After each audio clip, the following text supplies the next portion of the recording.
ادم علی الطہارہ یوسع علیک رزق، باوضو رہا کر۔ اچھا، باوضو رہنے کے اور فائدے، اللہ پیار کرتا ہے، شیطان ڈرتا ہے، اور وضو ہوگا تو نماز آپ ہی پڑھی جائے گی، چلو یار وضو ہے 4 فرض ہی پڑھ لو گی۔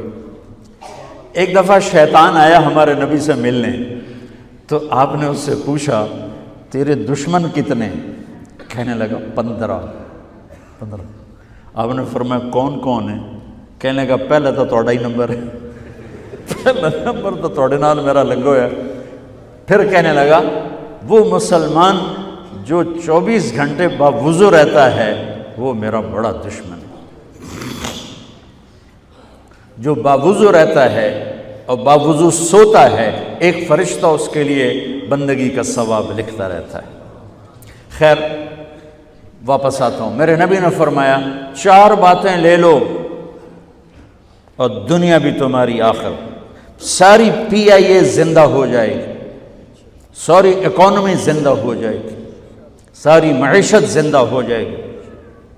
5 بھی نہیں، ایک انگلی بھی آپ نے نیچے کر دی، کہ یہ بس اتنی لے لو۔ حفظ امانت، صدق حدیث، حسن خلیقت، عفت فی طعمت۔ کیا خوبصورت! ساری زندگی کسی کو دھوکہ نہ دینا، دیانت داری۔ میرے ملک کے ادارے کیوں ڈوب گئے؟ دیانت نکل گئی، کھوٹ آ گئی، دھوکہ آ گیا۔ میرے نبی نے کہا حفظ امانت، کبھی امانت میں خیانت نہ کرنا، صدق حدیث، کبھی جھوٹ نہ بولنا، ہمیشہ سچ بولنا۔ میرے نبی نے فرمایا میرا امتی ہر گناہ کر سکتا ہے، 2 نہیں کر سکتا، ایک جھوٹ کبھی نہیں بولے گا، ایک دھوکہ کبھی نہیں دے گا۔ میرے نبی کی 2 صفتیں ہائی لائٹ ہوئیں، صادق اور بولو کیا ہیں؟ کوئی اور بھی تو ہو سکتی تھی، جس سے مشہور کیا، کعبہ قوسین بھی تو ہے، اور ادنا بھی تو ہے، واللیل بھی تو ہے سیاہ زلفوں والا، والضحیٰ بھی تو ہے روشن چہرے والا۔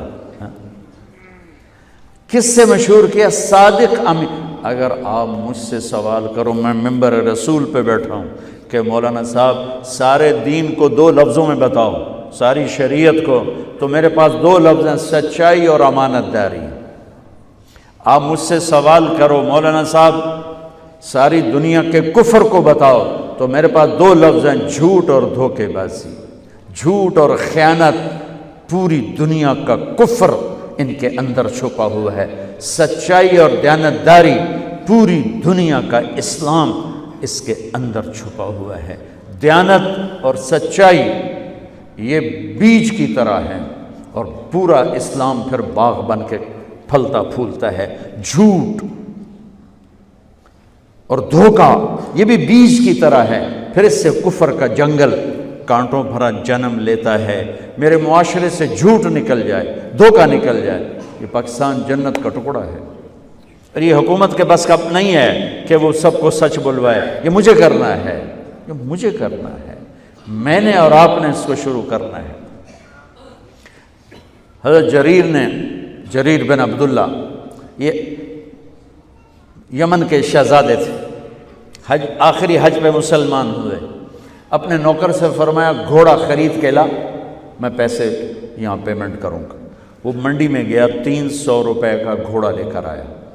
جب انہوں نے گھوڑوں کو دیکھا تو وہ قیمتی تھا، مالک کو پتہ نہیں تھا، اور یہ گھوڑوں کی نسل کے پہچاننے والے اس سے کہنے لگے تیرے گھوڑے کے 400 کر دوں؟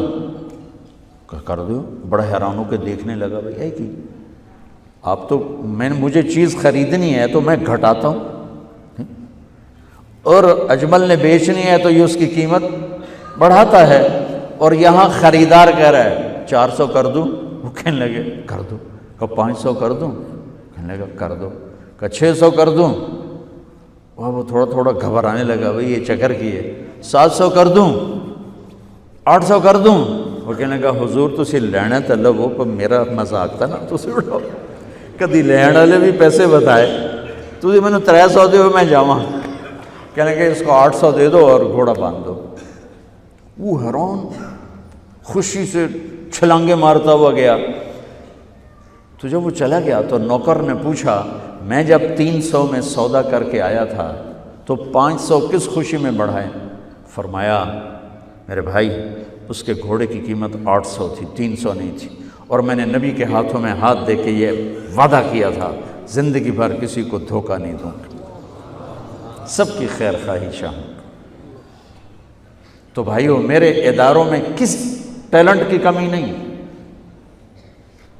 صلاحیتوں کی کمی نہیں، دیانت کی کمی ہے، قوت عمل کی کمی نہیں، سچائی کی کمی ہے۔ حجاج بن یوسف ایک ظالم گورنر گزرا ہے، اس کے خلاف بغاوت ہوئی، وہ ناکام ہو گئی۔ تو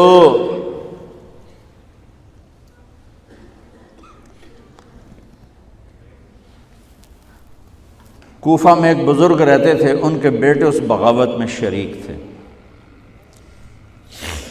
وہ چھپتے چھپاتے کئی سال کے بعد واپس آ گئے۔ ابن خراش ان کا نام تھا۔ ان کی سچائی مشہور تھی کہ ابن خراش جھوٹ نہیں بولتا۔